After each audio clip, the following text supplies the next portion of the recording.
ஜாவித் அக்தர் பிரபல சினிமா பின்னணி பாடல்கள் எழுதக்கூடியவர். ஏஆர் ரஹ்மானுக்கெல்லாம் பாடல்கள் நிறைய எழுதியிருக்கிறாரு. ஆனால் இவருக்கு என்ன ஆச்சுன்னு தெரியல, திடீர்னு சில காலமாக வந்து நாத்திக கருத்துக்களை பேச ஆரம்பித்தார். கடவுள் இல்லைங்கிறது மாதிரியும், கடவுளை நம்பிக்கிட்டு இருக்கவங்களாம் முட்டாள்கள் மாதிரியும் ஒரு மாதிரியாக பேசியிருந்தார். ஒரு முஸ்லீமாக பிறந்து குர்ஆனெல்லாம் நல்லா படித்து உணர்ந்த இவர் வந்து இப்படி பேசுகிறாருன்னு சொல்லிட்டு எல்லாருக்கும் பயங்கர கோபம் வரும். நான் முதற்கொண்டு பயங்கர கோவப்பட்டேன். ஆனாலும் அவருக்கு இறைவன் வந்து ஏதோ ஒரு வகையில் பதில் கொடுப்பான் அப்படின்னு நினச்சிட்டு இருக்க பார்த்தா,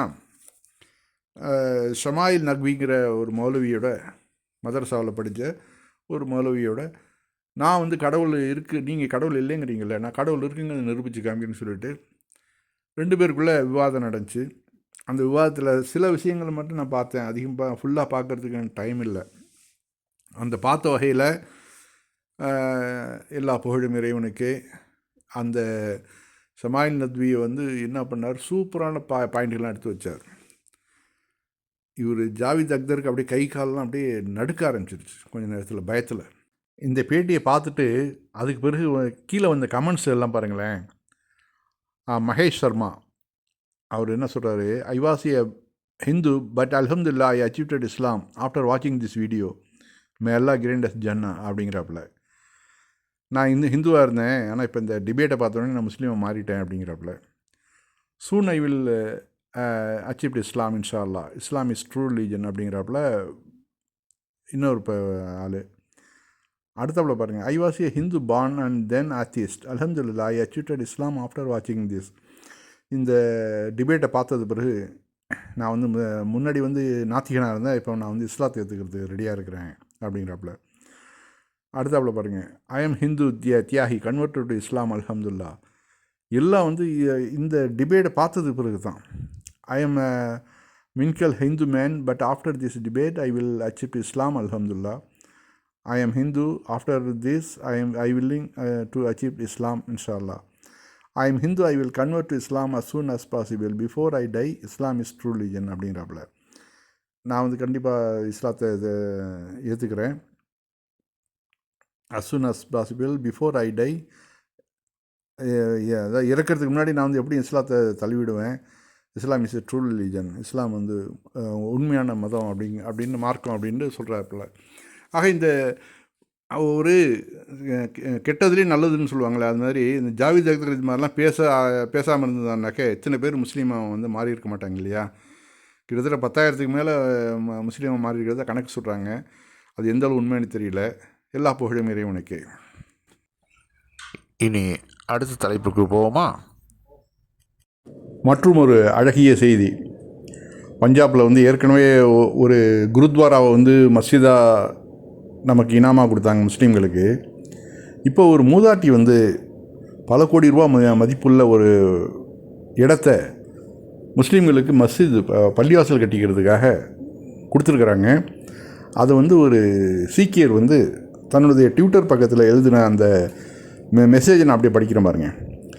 பஞ்சாபின் ஃபதேபூர் சாஹிப் மாவட்டத்தில் வெறுக்கத்தக்க வகையில் மசூதிகளை இடிப்பதிலும் தங்களுக்கு துணிச்சலான சான்றிதழ்களை வழங்குவதிலும் மும்முரமாக இருக்கும் நாட்டில் மாதா ராஜிந்தர் கௌரின் ஒரு சீக்கிய குடும்பம் தங்கள் கடின உழைப்பின் மூலம் சம்பாதித்த கோடிக்கணக்கான மதிப்புள்ள நிலத்தை மசூதி கட்டுவதற்காக சகோதரர்களுக்கு நன்கொடையாக வழங்கியுள்ளது. இந்த நன்கொடை நாட்டில் வெறுப்பு சூழலை பரப்புபவர்களின் முகத்தில் பலத்த ஒரு அறைதல் மட்டுமல்ல, உலகம் முழுவதும் பரஸ்பர அன்பு மற்றும் சகோதரத்துவத்தின் ஜோதியை எரிய வைப்பதற்கான ஆற்றலையும் வழங்குகிறது. நமது குருக்களின் போதனைகளும் குருக்களின் தியாகங்களும் ஆசீர்வதிக்கப்பட்டவை. அவை முழு உலகத்தையும் அனைவரிடத்திலும் அன்பு மற்றும் பாசத்துடன் வாழ எப்போதும் தூண்டியுள்ளன.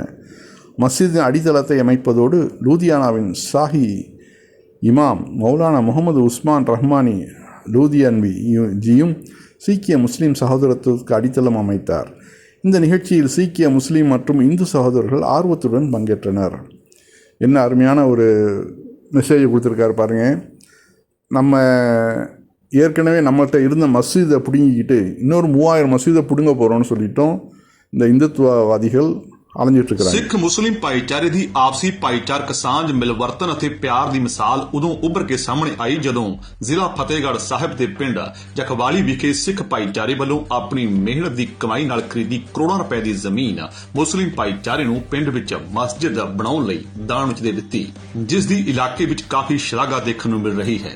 ਇਸ ਮੌਕੇ ਤੇ ਵਿਸ਼ੇਸ਼ ਤੌਰ ਤੇ ਪੰਜਾਬ ਦੇ ਸ਼ਾਹੀ ਇਮਾਮ ਮੌਲਾਨਾ ਮੁਹੰਮਦ ਉਸਮਾਨ ਰਹਿਮਾਨ ਲੁਧਿਆਣਵੀ ਪਿੰਡ ਜਖਵਾਲੀ ਵਿਖੇ ਨਵੀਂ ਬਣਨ ਵਾਲੀ ਮਸਜਿਦ ਦਾ ਨੀਂਹ ਪੱਥਰ ਰੱਖਣ ਪਹੁੰਚੇ, ਜਿਨ੍ਹਾਂ ਦਾ ਪੂਰੇ ਨਗਰ ਵੱਲੋਂ ਭਰਵਾਂ ਸਵਾਗਤ ਕਰਦਿਆਂ ਵਿਸ਼ੇਸ਼ ਸਨਮਾਨ ਵੀ ਕੀਤਾ ਗਿਆ। ਸ਼ਾਹੀ ਇਮਾਮ ਨੇ ਇਸ ਮੌਕੇ ਤੇ ਕਿਹਾ ਕਿ ਪੰਜਾਬ ਦੀ ਧਰਤੀ ਤੋਂ ਅੱਜ ਵੀ ਵਿਸ਼ਵ ਨੂੰ ਆਪਸੀ ਭਾਈਚਾਰਕ ਸਾਂਝ ਦਾ ਸੁਨੇਹਾ ਭੇਜਿਆ ਜਾ ਰਿਹਾ ਹੈ। ਉਹਨਾਂ ਨੇ ਕਿਹਾ ਕਿ ਪੰਜਾਬ ਦੇ ਸਰਬ ਧਰਮਾਂ ਦੇ ਲੋਕ ਆਪਣੇ ਆਪਣੇ ਧਰਮਾਂ ਵਿੱਚ ਪਰਪੱਕ ਹੋ ਕੇ ਇੱਕ ਦੂਜੇ ਦਾ ਸਤਿਕਾਰ ਕਰਨਾ ਚੰਗੀ ਤਰ੍ਹਾਂ ਜਾਣਦੇ ਹਨ। ਉਹਨਾਂ ਨੇ ਕਿਹਾ ਕਿ ਪੰਜਾਬ ਨੇ ਹਮੇਸ਼ਾ ਨਫ਼ਰਤ ਦੇ ਮੁਕਾਬਲੇ ਮੁਹੱਬਤ ਦੀ ਅਲਖ ਜਗਾ ਕੇ ਰੱਖੀ ਹੈ। ਇਸ ਮੌਕੇ ਤੇ ਮਾਤਾ ਰਾਜਵਿੰਦਰ ਕੌਰ ਦੇ ਪਰਿਵਾਰਕ ਮੈਂਬਰਾਂ ਨੇ ਕਿਹਾ ਕਿ ਪਿੰਡ ਵਿੱਚ ਵਸਦੇ ਮੁਸਲਮਾਨ ਭਾਈਚਾਰੇ ਨੂੰ ਨਮਾਜ਼ ਅਦਾ ਕਰਨ ਲਈ ਆ ਰਹੀ ਤੰਗੀ ਨੂੰ ਵੇਖਦੇ ਹੋਏ ਆਪਣੀ ਮਿਹਨਤ ਮੁਸ਼ੱਕਤ ਨਾਲ ਖਰੀਦੀ ਹੋਈ 5 ਮਰਲੇ ਜ਼ਮੀਨ ਮਸਜਿਦ ਬਣਾਉਣ ਲਈ ਦਾਨ ਦਿੱਤੀ, ਕਿਉਂਕਿ ਉਹ ਪਿੰਡ ਦੇ ਮੁਸਲਿਮ ਭਾਈਚਾਰੇ ਨਾਲ ਕਾਫੀ ਲਗਾਓ ਰੱਖਦੇ ਹਨ। ਇਸ ਮੌਕੇ ਪਿੰਡ ਦੇ ਸਾਬਕਾ ਸਰਪੰਚ ਅਜੈਬ ਸਿੰਘ ਜਗਵਾਲੀ ਨੇ ਕਿਹਾ ਕਿ ਪਿੰਡ ਦਾ ਮੁਸਲਿਮ ਭਾਈਚਾਰਾ ਹਿੰਦੂ ਅਤੇ ਸਿੱਖ ਪਰਿਵਾਰਾਂ ਵੱਲੋਂ ਮਨਾਏ இனி அடுத்த தலைப்புக்கு போவோமா? இறந்த கணவருக்காக பள்ளிவாசல் கட்டிய சவுதி நாட்டு பெண். இறந்த கணவருக்காக தன் கணவர் பெயரிலேயே பள்ளிவாசல் கட்டியுள்ளார் சவுதி நாட்டைச் சேர்ந்த பெண்மணி. 30 வருடமாக வந்த கணவரின் பென்ஷன் பணத்தை சேமித்து செய்த இந்த செயலால் தற்போது சமூக வலைத்தளங்களில் வைரலாகி வருகிறார். பொதுவாகவே கணவனிடம் வாழ பிடிக்கவில்லை என்று விவாகரத்து செய்யும் பெண்களையும் கணவன் தலையில் கல்லை போட்டுக்கொள்ளும் பெண்களை பற்றிய செய்திகளையும் தான் நாம் அடிக்கடி படித்திருப்போம். இதுபோக ஜீவனாம்சமாக பல கோடி தர வேண்டும், ஆடம்பர வாழ்க்கை அமைத்து தர வேண்டும் என்று நீதிமன்றம் செல்லக்கூடிய பெண்கள் மத்தியில் அன்பு, பாசம் மற்றும் காதலை பறைசாற்றும் விதமாக முன்னுதாரணமாக இருக்கிறார் சவுதி நாட்டைச் சேர்ந்த இந்த பெண். இறந்த தன் கணவருக்காக அவர் பெயரில் வரும் பென்ஷன் பணத்தை சிறு சிறு சேமித்து தன் கணவர் பெயரிலேயே ஒரு பள்ளிவாசலை கட்டியுள்ளார் ஒரு பெண்மணி. இது குறித்து இப்பெண்ணின் மகன் தனது தாயாரை பாராட்டி பதிவு செய்துள்ள ட்விட்டர் ட்ரெண்டாகி வருகிறது. இவரது மகன் முகமது அல் ஹர்பி தனது ட்விட்டரில், நீங்கள் எவ்வளவு சிறந்தவர் அம்மா, நீங்கள் நினைத்திருந்தால் அத்தாவின் பென்ஷன் பணத்தில் ஆடம்பர வாழ்க்கையை வாழ்ந்திருக்கலாம். ஆனால் ஒவ்வொரு ரியாலையும் சேமித்து வைத்து தந்தையின் பெயரிலேயே பள்ளிவாசலை உருவாக்கியுள்ளீர்கள். தந்தைக்கு இறைவன் சொர்க்கத்தை அருள்வானாக என்று பதிவு செய்துள்ளார். எவ்வளோ ஒரு அருமையான ஒரு நிகழ்வு பாருங்கள். இதுக்கு இஸ்லாத்தில் சதக்கத்துல் ஜாரியா அப்படின்னு சொல்லுவாங்க. அதாவது நீடித்து நிலைத்து வரக்கூடிய ஒரு தர்மம். இறந்து போனவங்களுக்கு அவங்களுடைய பேரில் இது மாதிரி தர்கா கட்டுறது இப்படிலாம் பண்ணுறதை விட இது மாதிரி ஒரு பள்ளிவாசலை கட்டினாக்க அந்த பள்ளியில் எத்தனை பேர் தொழுகிறாங்களோ அந்த நன்மைகள் ஃபுல்லாக அவருக்கு போய் சேர்ந்துக்கிட்டுருக்கோம்.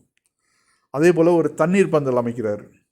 ஒரு மிகப்பெரிய ஒரு போர் செட்டு போட்டு விட்டு அந்த கிராமத்துக்கு இல்லை வழியில் மெயின் ரோட்டில் வச்சு விட்டுறாரு.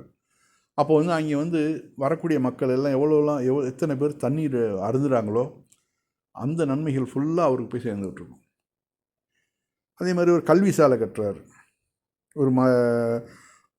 ஒரு யூனிவர்சிட்டி கட்டி விட்றாரு. அதில் படிக்கக்கூடிய பிள்ளைங்கள் அதன் மூலியம் தன்னுடைய அறிவை வளர்த்துக்கிட்ட அந்த பிள்ளைகள் நேரான வழியில் போயிட்டு இருந்துச்சுன்னாக்க அந்த நேரான வழியில் போகக்கூடிய அந்த நன்மைகள் ஃபுல்லாக அந்த மனிதருக்கு போய் கிடைக்கும். அதனால் நாம் என்ன பண்ணோம்னாக்க நம்மளுடைய முன்னோர்கள் நம்மள்கிட்ட பணம் இருக்குது, காசு இருக்குது, நம்மளுடைய இறந்து போன தாய் தந்தையருக்கு நம்ம ஏதாவது செய்யணும் அப்படின்னாக்க, இல்லை நம்ம இறந்து போன கணவருக்கு ஏதாவது செய்யணுன்னாக்க இந்த அம்மா செஞ்சுருக்காங்க பார்த்தீங்களா, இது மாதிரியான வேலைகளை செய்யணும். ஒன்று பள்ளிவாசல் கட்டணும், அப்படி இல்லைன்னா ஒரு கல்விக்கூடம் கட்டணும், அப்படி இல்லைன்னா இது மாதிரி குளங்கள் வெட்டுறது, நீர்நிலைகளை பராமரிக்கிறது, இது மாதிரி செஞ்சால் நன்மைகள் அள்ளி கொடுக்கும்.